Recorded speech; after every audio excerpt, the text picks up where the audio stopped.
Salam. Tuhan memberkati, ya kan. Viral teman-teman, ya kan. Edis TV membuat pernyataan yang viral, mengatakan penyaliban Yesus adalah kehendak iblis, bukan kehendak Bapa di surga.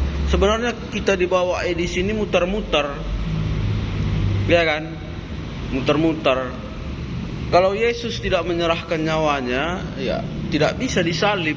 Siapa yang sanggup melawan kuasa Tuhan? Kalau Yesus melawan, kan? Namun memang tidak ada orang pintar, tidak ada orang cerdas, sebesar apapun ilmunya, setinggi apapun ilmunya, selalu ada kekurangannya, teman-teman. Selalu. Tetapi yang paling miris adalah tidak berani mengakui kesalahannya, meski dia salah, tidak mengakui begitu, tapi dia bertahan dalam kesalahannya masing-masing. Hati-hati dengan cobaan iblis, ya kan? Yesus saja dicobai iblis, apalagi Edis TV atau pendeta lain. Nah, saya sebagai jemaat, ya kan, atau pendengar,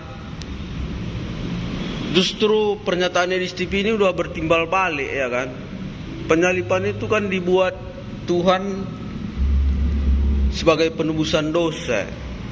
Siapa yang memandang salib Kristus, ya dosanya diampuni, karena kasih terbesar adalah Yesus Kristus yang telah disalibkan itu, kan. Namun tidak lupa juga kita bahwa rencana penyaliban itu bukanlah kehendak Bapa di sorga, bukan juga kehendak iblis, bukan juga kehendak manusia. Itu memang hukum Romawi, kan begitu. Yesus dijatuhi hukuman mati, itu saja. Rencana penyaliban itu tidak ada, itu rencana-rencana. Iblis ingin Yesus mati, ya kan. Manusia pun pada zaman itu mengingini Yesus mati, karena dianggap menghujat Allah, kan begitu. Namun dia bangkit pada hari yang ketiga, maka tidak sia-sialah semua. Maka mulialah Tuhan Yesus itu. Begitu, teman-teman. Jadi kok tiba-tiba begitu Edis TV, ya kan?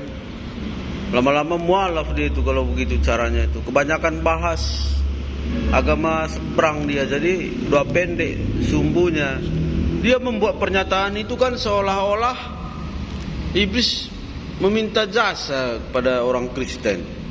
Harusnya itu gak perlu dibahas, karena Tuhan itu kan maha tahu apa yang terjadi ke depannya. Jadi gak ada iblis itu berjasa, manusia berjasa atas penyaliban Yesus, tidak ada. Gak ada itu.